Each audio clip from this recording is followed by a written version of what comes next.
నమస్కారం, స్వరాజ్ న్యూస్కు స్వాగతం. మాజీ ప్రధానమంత్రి పివి నరసింహారావు 19వ వర్ధంతి వేడుకలకు మాజీ ఎమ్మెల్యే ఈటెల రాజేంద్ర హాజరయ్యారు. పివి ఘాట్ వద్ద పుష్పగుచ్చాలు ఉంచి నివాళులర్పించారు. అనంతరం మీడియాతో ఈటెల మాట్లాడుతూ మాజీ ప్రధాని పివి నరసింహారావు దేశానికి చేసిన సేవలు అమోఘమని, ఆయన దేశానికి చేసిన సేవలు కొనియాడారు. ఈ కార్యక్రమంలో బీజేపీ రాష్ట్ర నాయకుడు జన్నపరెడ్డి సురేందర్ రెడ్డి పాల్గొన్నారు.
फोन चले फोन भी है ना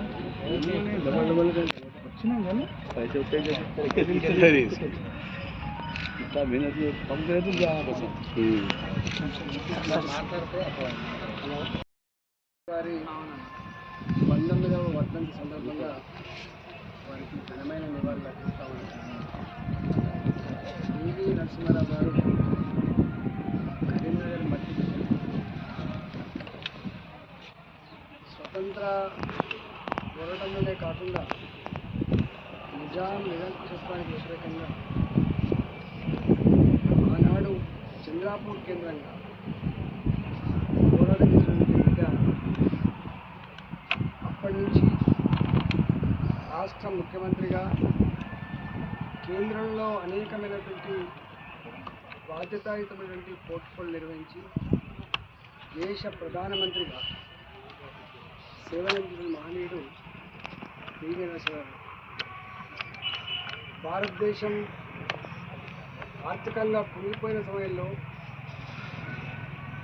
దశ లేక దిశ లేక పునాదిస్తున్న సందర్భంలో భారత ఆర్థిక వ్యవస్థని చక్కబెట్టడంలో, భారతదేశాన్ని మోడర్న్గా తీర్చిదిద్దడంలో విజయం సాధించిన మహనీయుడు పివి నరసింహారావు.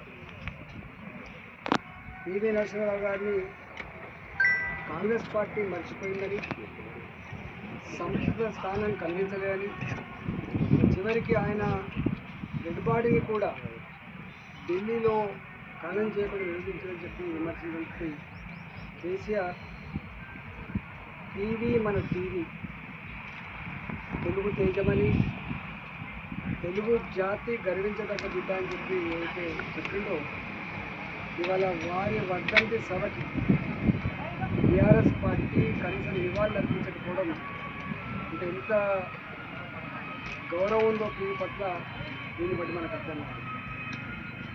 ఆనాడు తెలంగాణ ప్రజలలో పివి గారికి ఉండే పలుకుబడి, పివి గారికి ఉన్నటువంటి హోదాని, వారి పట్టినటువంటి మమకారాన్ని సొమ్ము చేసుకోవడానికి కేసీఆర్ మాట్లాడింది తప్ప నిజమైన గౌరవం లేదనడానికి ఇవాళ సజీవ సాక్షి. ఏది ఏమైనప్పటికీ కూడా దేశమే గర్వించదగ్గ బిడ్డ, తెలుగు ప్రజలు గౌరవంగా గల్లగిరేసి చెప్పుకునే బిడ్డ పివి నరసింహారావు గారు. వారికి భారతీయ జనతా పార్టీ పక్షాన ఘనమైన నివాళులు అర్పిస్తారు. వారు అనేక రకాల మార్గదర్శనాలు, బహుభాష కోవిదని చెప్పుకునేది. మా అనంకొండ పార్లమెంట్లో వారు పోటీ చేసినప్పుడు అష్టభాష అంటే 8 భాషలలో చెప్పగలిగేటువంటి, అనర్గళంగా మాట్లాడేటువంటి మహామేధావి.